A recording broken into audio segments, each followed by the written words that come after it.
Good morning, good afternoon, good evening, depending on where you are. Welcome to another Saturday talk promoted by the United States Spiritist Federation. We are very happy to be here once again. This is the 101 lecture. Last week we had the 100th lecture, and you can find them all on the United States Spiritist Federation YouTube page, Facebook page, or the TVSA, the International Spiritist Council YouTube page. Before we start, a reminder, every Sunday at 10 a.m. Eastern Time, we have the course Initiation into Spiritism, which is a course focused on those trying to learn more about Spiritism, that are starting to learn about Spiritism. We already have a series of talks that you can find covering different aspects of Spiritism, and we welcome you all to join us for the first time, or if you continue to watch it, to be back with us. You can donate to help the United States Spiritist Federation. We have a QR code that you can scan and donate. You help us continue promoting these events, these lectures, and these talks. Okay, so now let us bring our friend Gustavo. Good morning, Gustavo. Well, good afternoon for you. You are in Brazil, so beginning of the afternoon in Brazil. We are very happy to have you here.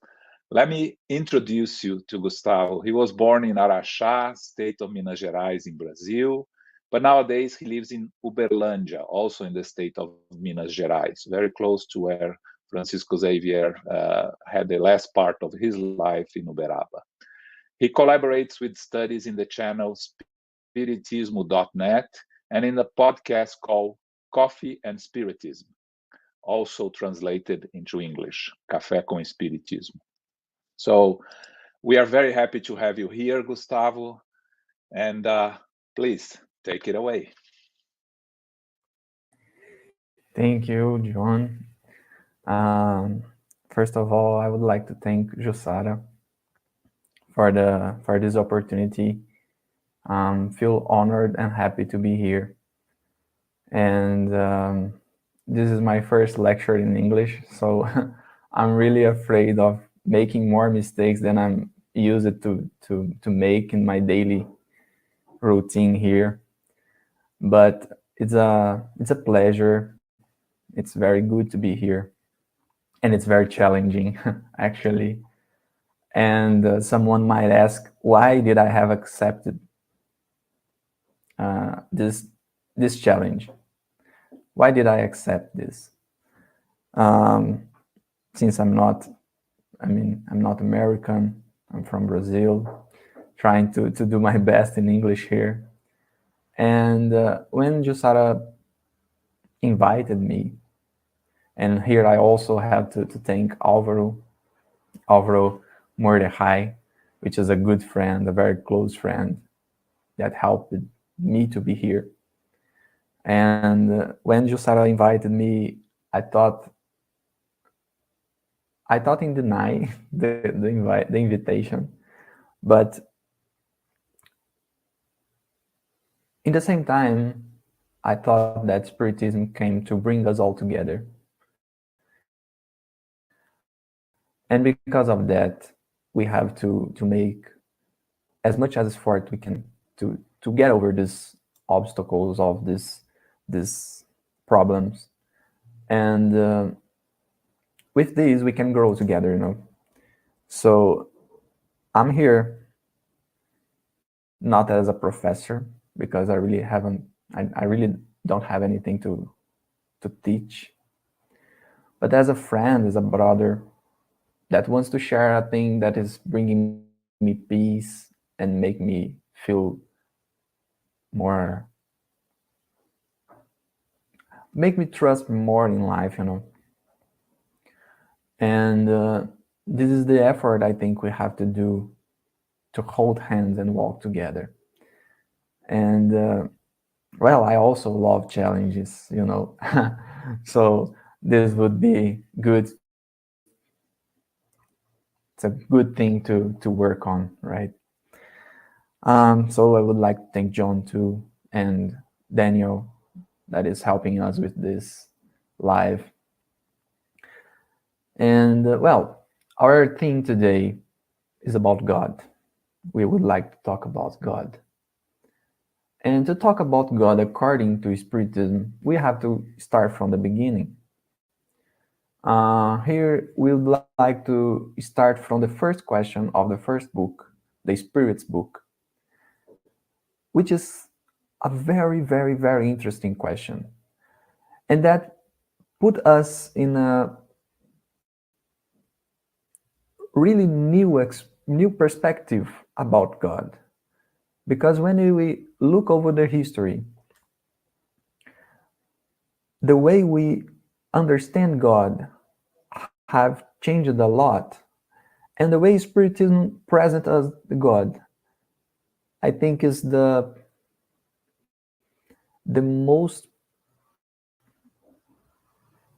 revolution in this perspective, in this thought, because we always thought a God for the earth and a God for the humanity that we see, that we can get in touch. But Spiritism put us in a cosmic way, in a cosmic perspective. And in this perspective, we can understand many things, and many things starts to make sense. So the first question of the Spirit's book is, what is God? What is God? The question itself is a lesson, because Kardec didn't start the book asking if God exists. He's not thinking about this because it's a certain thing. God exists. But now we want to understand what it is. What it is. If the first question is, does God exist? We would have a big problem. Big problem, because Kardec would be asking to the spirits, and it doesn't make sense thinking about spirits if God doesn't exist. So what we see here is that Allan Kardec is pretty sure about the existence of God. Now we want to understand what it is, because during the centuries we kind of confused things. We created things that it's not true. So we have to start from the real beginning. We have to understand what God is, so we can build a new knowledge, some new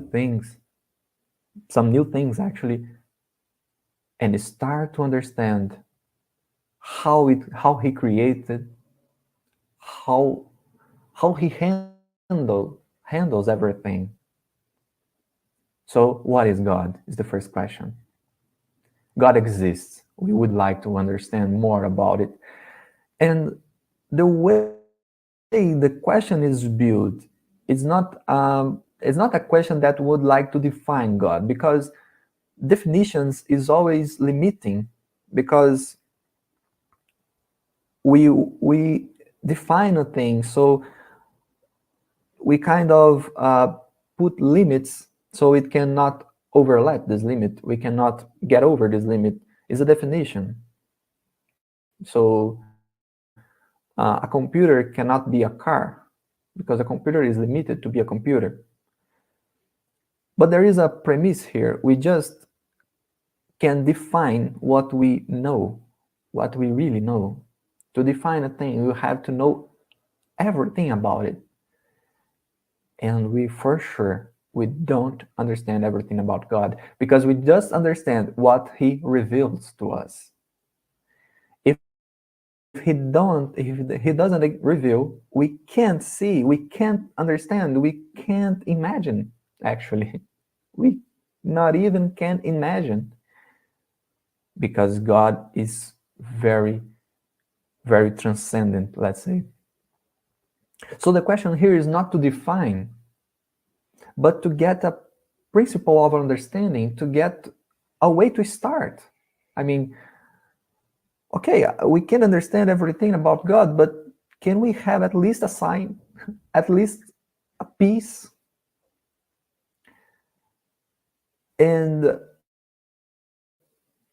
here we understand why the question is what and not who. Who is God? No, what is God? Because who is about the person. So who is Gustavo? Oh, Gustavo is a guy that lives in Brazil and so on. It's a person. But here Kardec asked what? No presumptions, no previous understandings. Let's start from the real beginning. What is God? What is God? Because God is not a person. God doesn't have a body. God is not a human, let's say. So what is? We just would like to understand a bit. What is God? Well, the answer is small, let's say. It's not the smaller one, but it's really small. But it's really, really deep. Because the spirits said, God is the supreme intelligence, the first cause of all things. So let's split this answer in two pieces. God is the supreme intelligence. What does this mean, the supreme intelligence? It means that there is no intelligence greater. No one is better. No one is higher. There are good intelligence.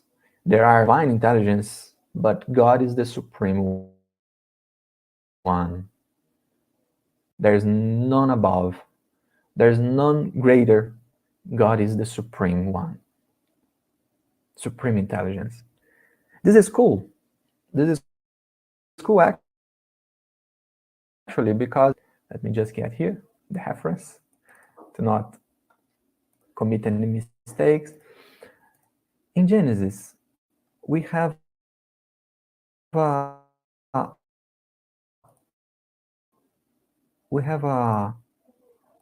versicle saying that we were created as God. I mean,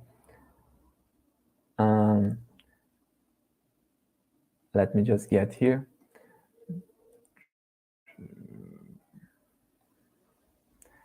As a similarity to the God. And because of that, many people thought that God has a body. So we have that image from Michelangelo, I think, that God is trying to touch his finger through the man's finger, and we kind of use it to think about God in an old man sitting in a throne and saying what is wrong and what is right, and who goes to the heaven, who goes to the hell. Because it seems like that we have looked to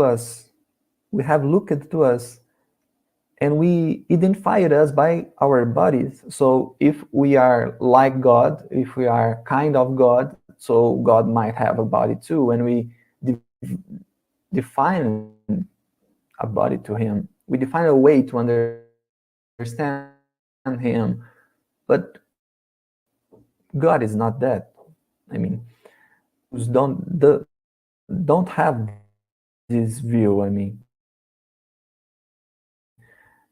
they understand that God is a spirit, or a superhuman. And when the spirit say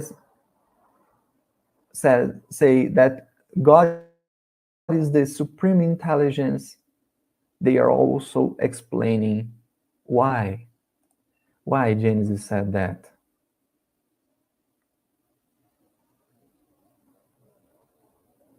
why Genesis said that we were created as the image of God. Because God is the supreme intelligence, and we, the spirits, we have intelligence. We have intelligence. So we are the intelligence creatures, like the creatures that can think, that can understand things, because we have intelligence, and God is the supreme intelligence. So we have as attribute what He is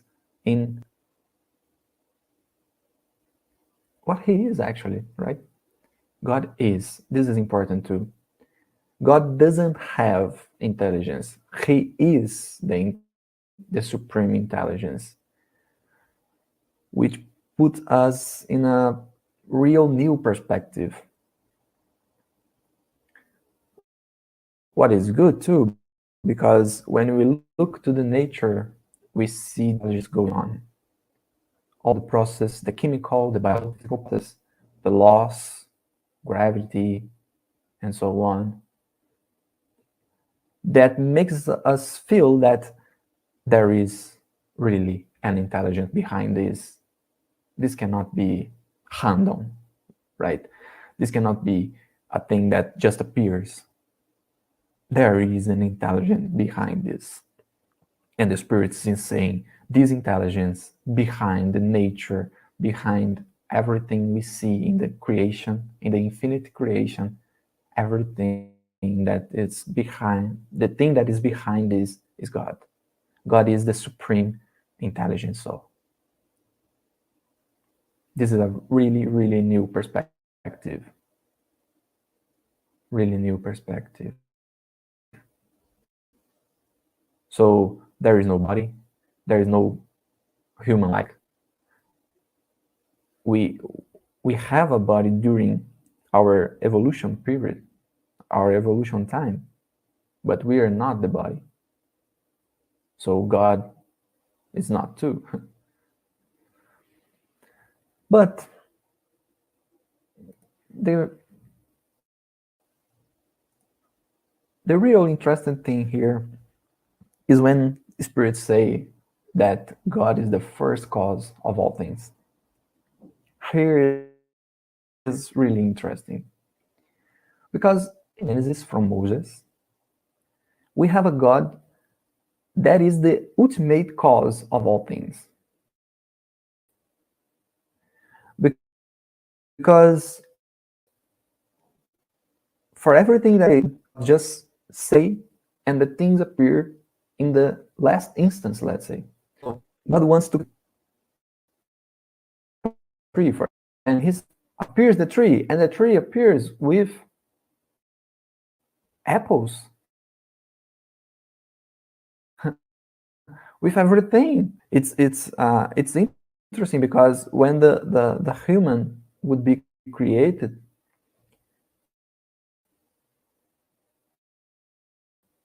God get from the dust of the earth, breathe, and the human appears magically.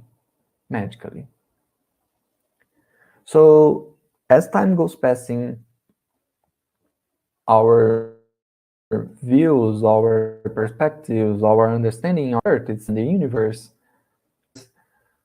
makes us understand things that could lead us to think that this book, for example, Genesis, is a complete lie. There is nothing right there. Look at here. Look at this. How can God do this if we already know that everything is improving, is developing? How? How can we understand a God that creates everything from a simple word if we're understanding that everything is just growing and improving and developing? Um, so when Spiritism say that God is the first cause of all things, Spiritism is saying that think about nature. Why does nature appear? And we have an explanation for it. Oh, it's because of this. And okay, but why this happen? The cause of nature. Why does this happen? And we were kind of, oh, this is another thing before and before and before. And 10 years later, we're asking, what is the cause? And oh, there is a cause that came before and before and before. And when we arrive in a place that we can't explain anymore, we're still far from God, but we can say that God is there. God is the first cause. So principles, let's say, God doesn't create the spirit itself as we are. No, we have an evolution time here. We have a process that has already gone. I mean, that has already been completed, but it is still ongoing. It is still happening. But we already built some things, and we start from the real beginning. From the real beginning, which is very good, because in the Gospel According to Spiritism, Kardec will write an item in the first chapter that he will say that the faith and the science can be together inside Spiritism. We know that everything is developing, but how it appears, how it was created. And Spiritism will say, God created. God created. But when he created, he doesn't create things ready. Things will develop. So here we have a kind of a problem, because also in Gospel According to Spiritism, also in the first chapter, actually the title of the first chapter is I don't come to destroy the law. This is interesting, because if Spiritism didn't come to destroy the law, we have to look at everything that came before and explain why it's true or why it's false. But Kardec said that Moses is the first revelation, first. And since it's the first revelation, it seems like it's not false. We just have to interpret, just have to understand. Because when we face something like that, I mean, some things that doesn't make sense. I mean, how can God create the human from the dust of the earth? And now we understand that actually the human being is a development of another creature, let's say. How can we put this all together? Because here we have three options, right? We can deny the Spiritism, we can deny Moses, the Old Testament, let's say, or there is a third option. We can find a way to put all them together, to put the both together. Is there a way to do that? Well, there is a way. It's just not our focus today to prove that, but there is a way.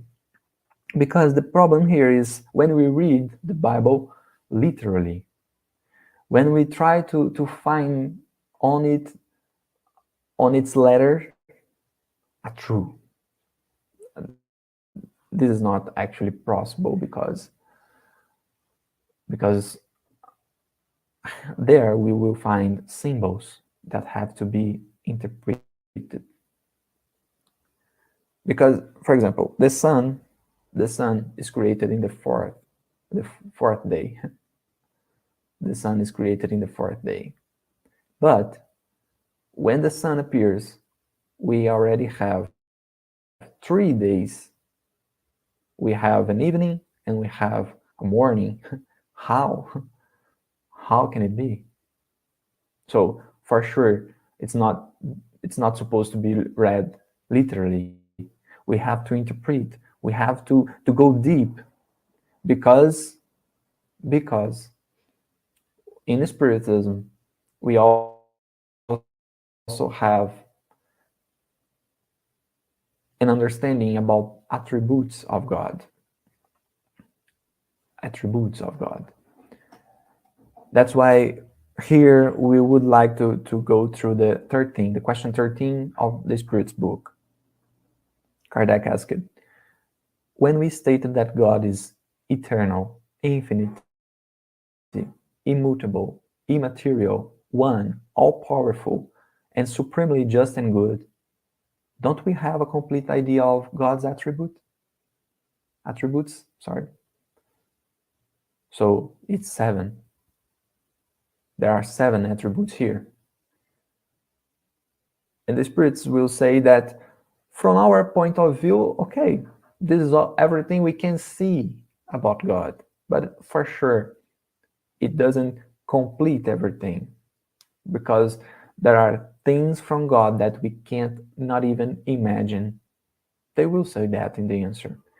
But what I would like to point here is that God is one and it's immutable. Since it's one and immutable, Moses, Christ, and Spiritism are talking about the same God. And this God is immutable. So it's not possible that God said something in the past that is not true anymore, because this would make us think that God changed. And Emmanuel would say once that only humans build to destroy later and rebuild. So we start a project and see that something might be improved, and then we redo and rebuild. This doesn't happen to God, because God is the supreme intelligence. Is the supreme intelligence. So God builds once, only once. So when we understand that Moses brought to us the first revelation, there are some divine things in Moses' law. There are divine things that we have to get, we have to understand, we have to study. Kardec would say that the 10 commandments are still true. So we're not allowed to just throw them away. Oh, the Old Testament doesn't have a value. No, it has. Actually, it has. So here, we would like to focus in another attribute from God. In another attribute. Because we understand that He is immutable, He is one, He is all-powerful, and so on. But the seventh attribute is supremely just and good. It's just one attribute. It's not two. Because it can be supremely just without being supremely good, and vice versa. It can't be supremely good without being the supremely just. Because if we try to deny any of these justice of goodness, we'll fall in a violence or in a negligence. Because this good we always try to find actually is more like negligence, because this good can't say no. This good can't teach. And the justice without the goodness is more like violence. It makes a bigger crime to fix a smaller one. So God must be supremely just and good. And this is a consequence of being the supreme intelligence.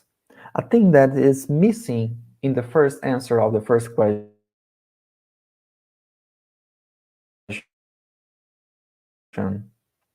of the Spirit book is, where is love? I think it's his letter. He said that God is love. God is love. And where can we find love in the first answer? In the first answer.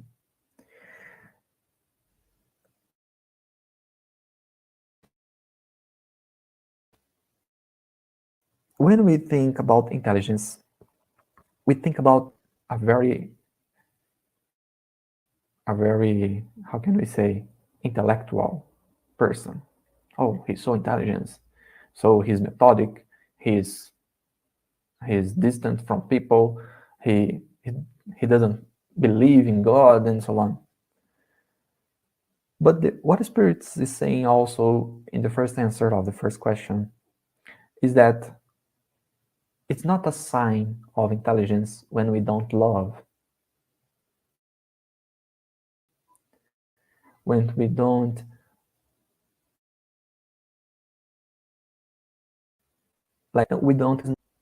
because the real intelligence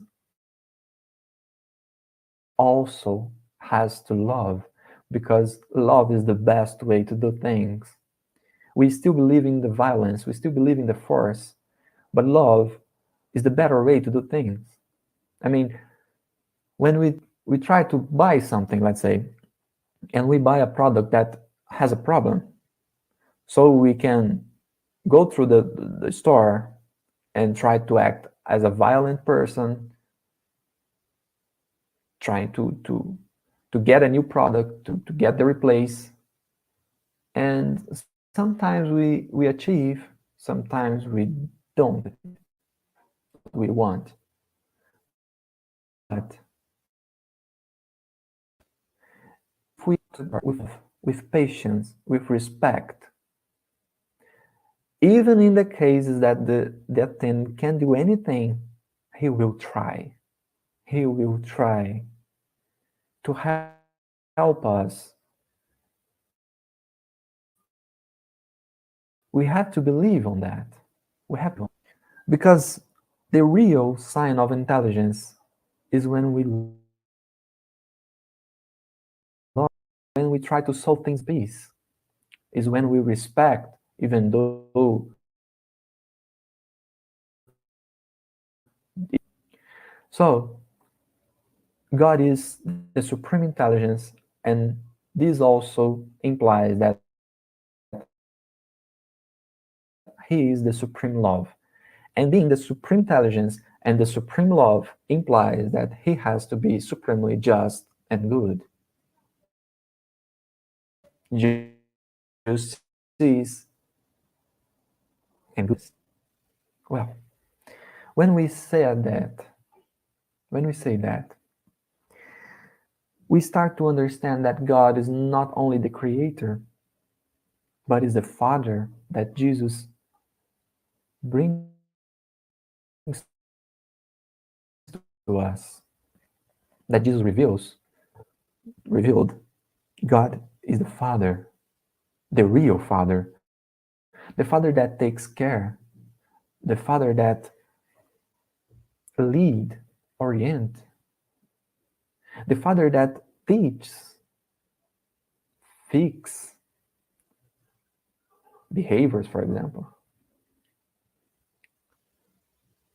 This is extremely important, because when we understand everything from this, is the supreme intelligence, is the supreme love, is supremely good and just, we start to understand why in the Old Testament, for example, there are many stories that God appears to people and God helped people.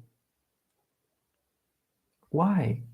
Because God really takes care of all the creation. So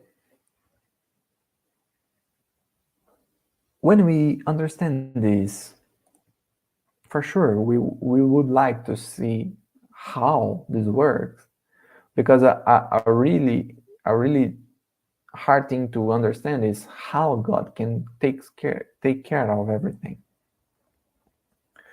That's why we would like to go through the divine providence that Kardec presents us in Genesis, the last book of him.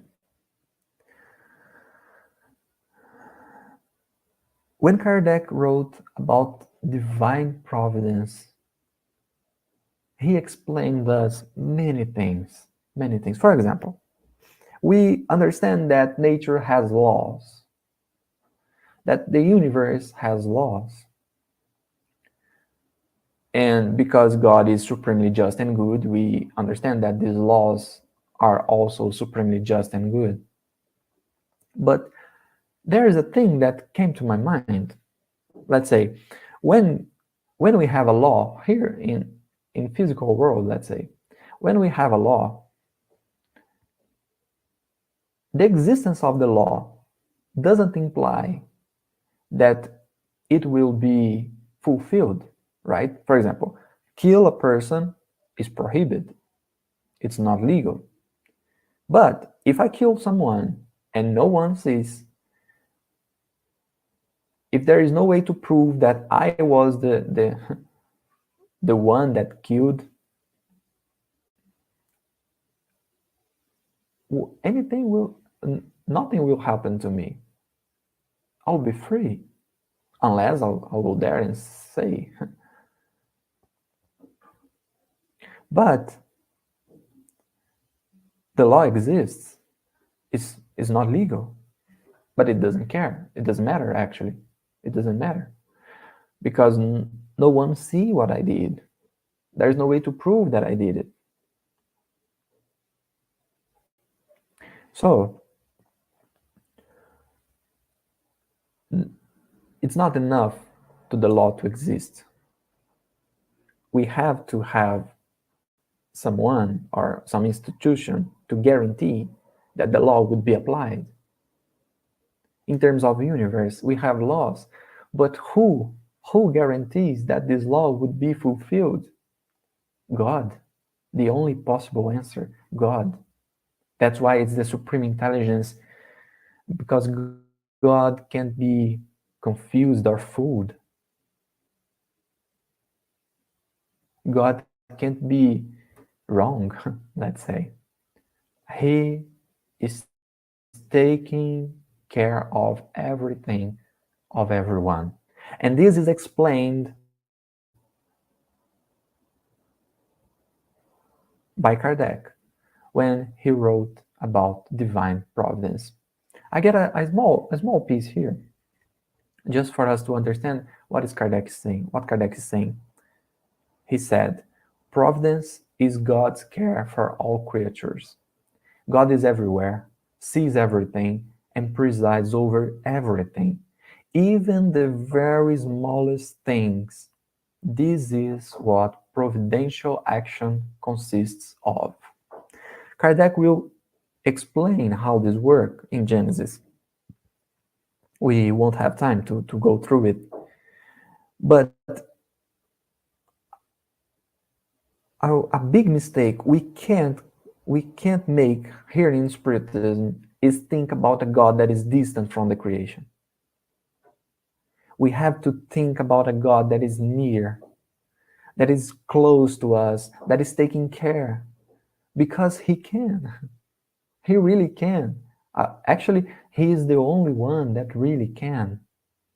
For sure, there are spirits acting by His command, but it came from him, because he is the first cause of everything, right? He is the first cause. So when we say God according to Spiritism, we are saying about everything that is in the 13th question, but we are also saying about a God that's really present in our lives, that's really present in our actions, in our thoughts, in our feelings. Because God is not a father that creates and let us alone. God is with us. This is not mystical, this is not a fantasy. No, this is real. The thing is that Spiritism helps us to understand how this works. So that God from the Old Testament that is always present, that is always giving its opinion to his child, to his son, this God is the same God we are talking about here. This is the same God we're talking about here. So Spiritism doesn't break any truth about God that we can find in Old or New Testament. No.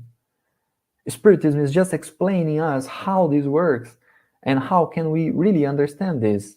I mean, the truth, because there are some fantasies we created, right, over the years, over the centuries. But in the Old Testament, in the New Testament, we have really true things about God. From Jesus, we only have truth. We have to understand what Jesus is saying. If we, when I say we, is because it's actually we, I mean, in past lives, right? But when we introduce some mistakes, as the Spirit says in the Gospel according to Spiritism, when we introduce mistakes in the Christianism, we kind of messed everything. But there are truth there. There are really truths. And God, according to Spiritism, is still the Creator, is still the Father, is still the one that is really, really close to us. But one thing that Spiritism always remember us is that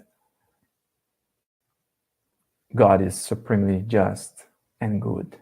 So He will help us fix our mistakes. He won't pretend that nothing was done, nothing was wrong. No, what is wrong will be fixed. Our mistakes will be fixed. Our imperfections will be fixed. But everything will happen inside the love, inside the good, the goodness of God. So Spiritism gave us a way to interpret, to understand, to see that God was, is, and will be always with us, revealing Himself. Because as we said in the beginning, if God doesn't reveal, we can not even imagine. And it's not false that He cares. He leads us. He leads us. We may trust Him because He trusts us every time, even though we fail a lot. Even though we fail a lot. So this is the God Spiritism presents us. Is the same God of all time. But now we have ways to understand better so we can trust, we can believe. And that's it. Thank you for your attention. Thank you for your presence. Thank you, João.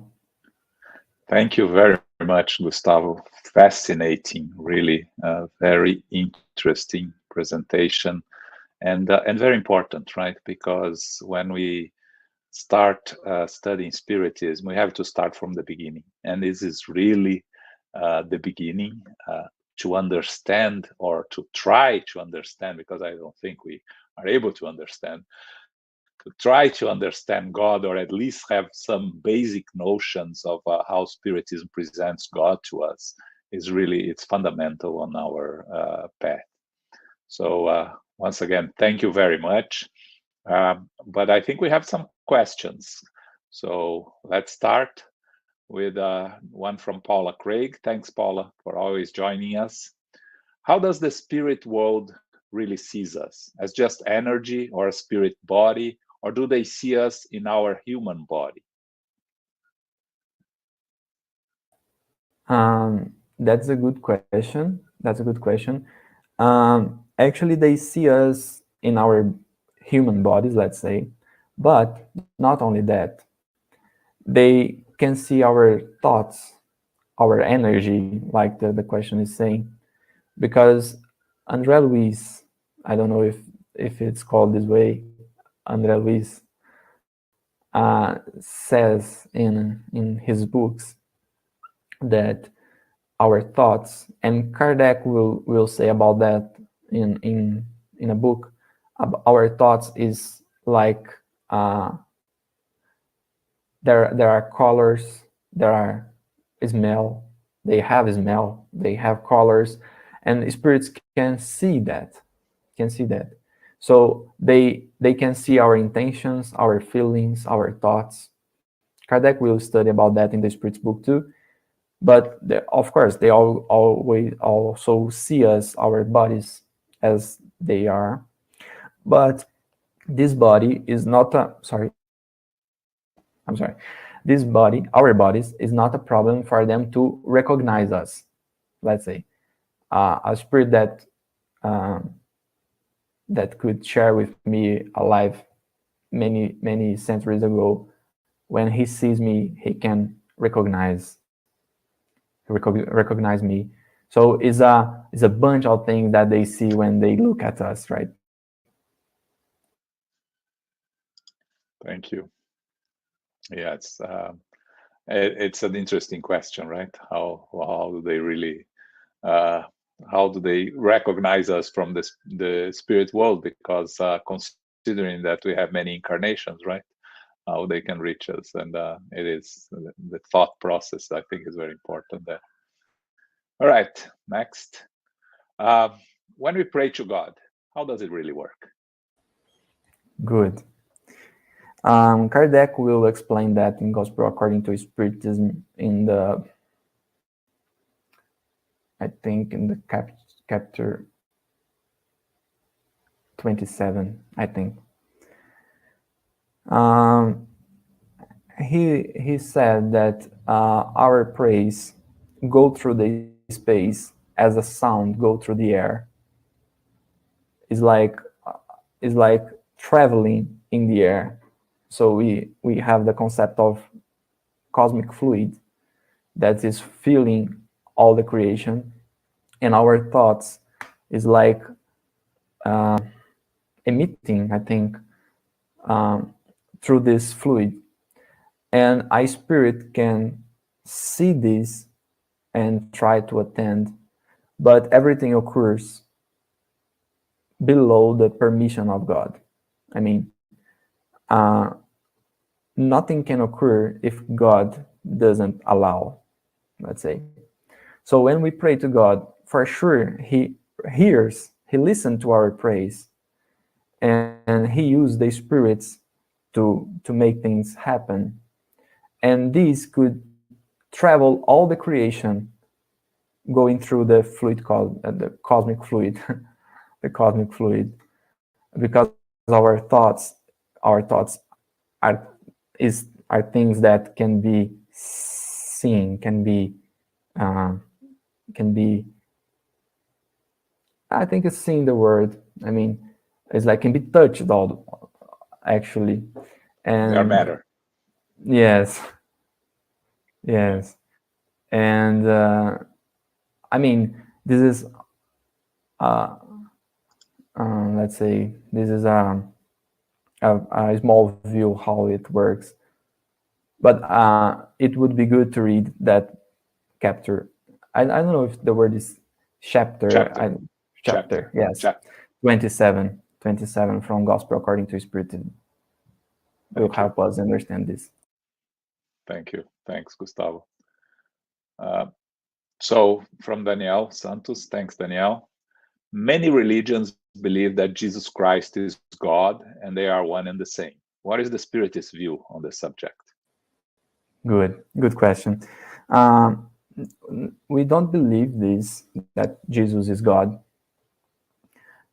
because Spiritism has a thing that we already faced it in another doctrines, but Spiritism present us in a different perspective. Is about evolution.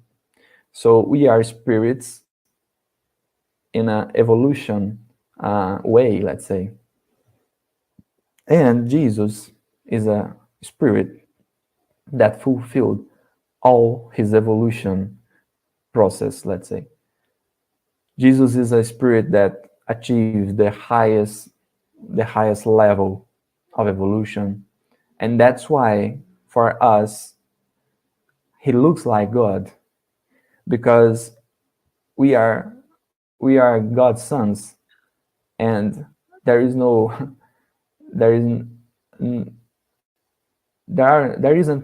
other one involved here. We are son of God only. So the thing is that we would look like God as we look like our parents, but we will look like God, because we are his sons. And Jesus is a spirit that achieved the highest level.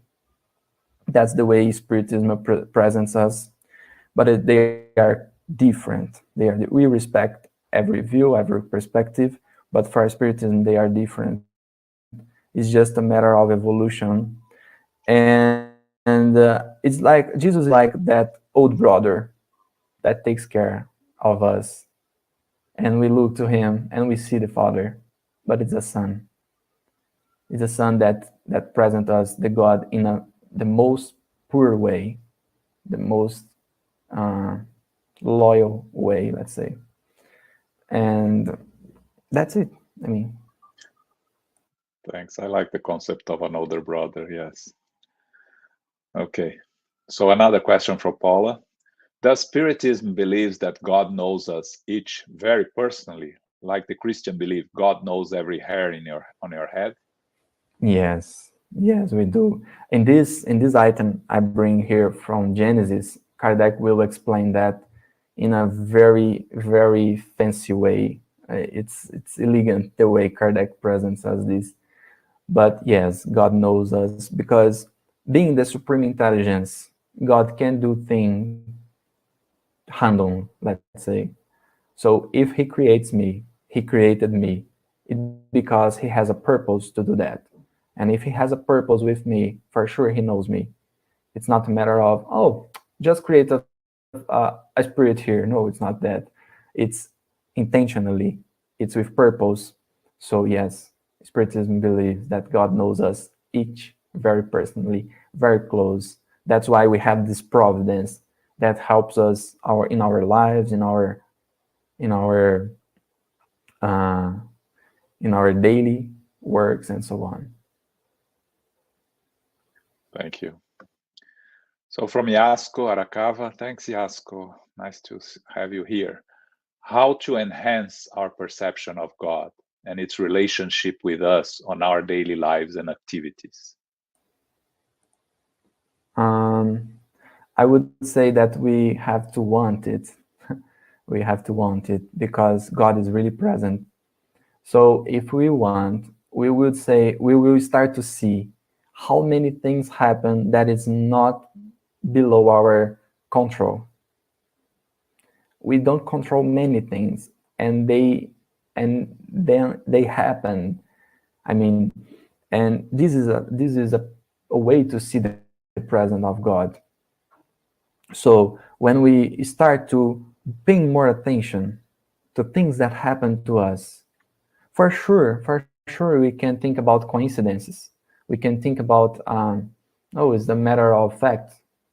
No, we can think about this, but we also can think about God acting, and many things we will see that cannot be just a random thing.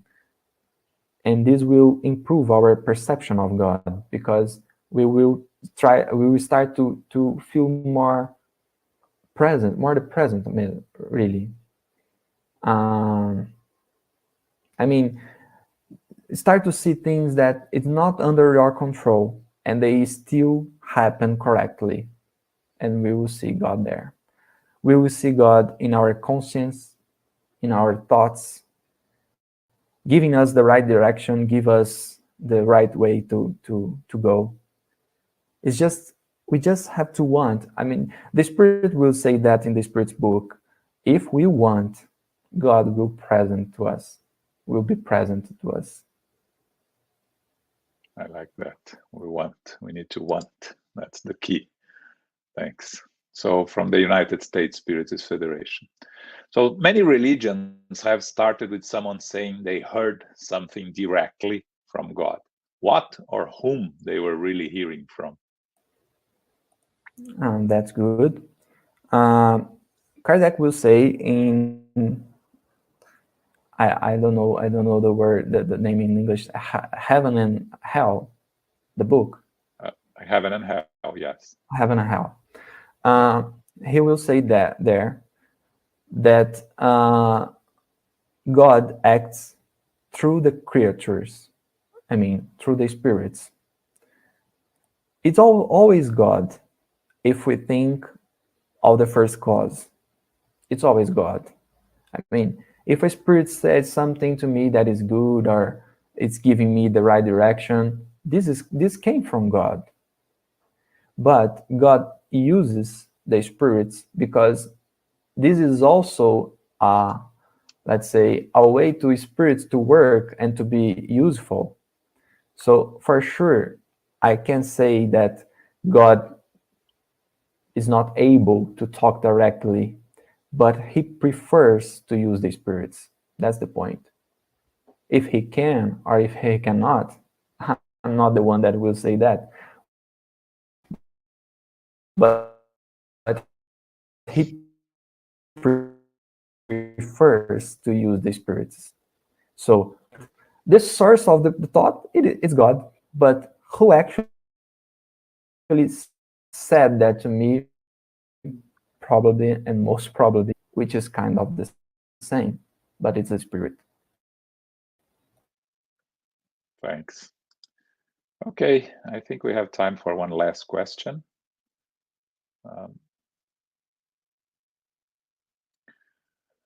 Throughout centuries, many of us believed that God was an old man in a throne. To move from that to a very abstract concept of God is a huge step. Is there any intermediary steps that can help us transition? That's a good point. Actually, it's such a huge step that we couldn't do it till today. It's a huge step. Well, I think there are some steps here we can go through, like thinking about spirits, thinking about something that is over the physical world. But it's quite difficult because for us now to understand God, and maybe it's not the purpose here, because I don't understand. When Kardec asked in the third question of Spirit's book, he asked, is God the infinity? And the Spirit says, no, you can't say that, because infinity, you don't know what it is. And God, you also don't know what it is. So you can't explain one unknown thing to another unknown thing. So God is an unknown, the big unknown. So maybe the steps here is to thinking about something that goes over the physical world, try to understand how it is. And for now, for now. This is really a thing that we don't need to care much about in terms of completely understand, fully understand, because for now, God is not to be understood. God is to be felt, to be, I mean, to be seen near, as the Spirit says in the question, I think is 244 in the Spirit's book. God is to be felt. So let's feel it. Let's feel it. It's good enough for now. Yeah, I think yeah, we try to rationalize something that is beyond our comprehension. We get stuck. Yeah. Yes. Thank you, Gustavo. Just started thanking you. Thank you for joining us. From Paula, thank you, Gustavo. Very exciting lesson. I learned so much. From Yasko, there was a good answer. We need to want and allow God's presence in our lives. Thanks, Gustavo. Very true. From Aline Matos, this is so amazing. I'm so happy to see you doing this amazing work in English. Congratulations, my friend. Okay. From Marisa de Mello, I'm glad with your presentation, my dear friend Gustavo. And from Shamanismo Mundial, this is so amazing. I'm so happy to hear you making this presentation in English. From Renata Danju, may Jesus continue to enlighten you. Thank you, Gustavo. You know, for this being your first ever presentation in English, it was amazing. Really, really good work. You know, I'm sure everybody was able to understand everything you said, and more important, feel what you brought to us, because in the end, that's what really matters. We really appreciate it. Thank you. Thank you so much. Any final words for us here? Well, this was challenging, actually. But I would like to thank your patience and your support. And well, I think it's good to be here. It's good to hold hands and walk together. And it's very good to know that Spiritism is going through the world, reaching many people, many hearts. That's the purpose. That's what we came here to do. And that's it. Thank you all. May God bless us all. And that's it. Thank you so much. Thank you, Gustavo, once again. Just a reminder for all, next week we'll have Kirsten de Mello doing the presentation, the United States Spiritist Federation talk, next Saturday, 11 a.m. Tomorrow at 10 a.m., please join us for the initiation into Spiritism. We are going to have, the subject is going to be disincarnation, death, which is lesson 17. And it's a very interesting subject. Please make sure to join us. And now, before we close, let's do our final prayer. We elevate our thoughts. We thank God and the spiritual benefactors for this opportunity of being together, of learning, of understanding. And we ask for their help and assistance for us to be able to put in practice on our daily lives everything we have learned this morning. We ask for a special blessing and protection for all those going through different struggles in this world, through wars, religious persecutions, discrimination, that we may all find in our hearts the will to overcome the differences, the challenges, to find peace, fraternity, and love amongst us. We thank our Master Jesus for another opportunity of being reunited in his name. It is with our hearts full of gratitude that we ask permission to close this meeting. So be it.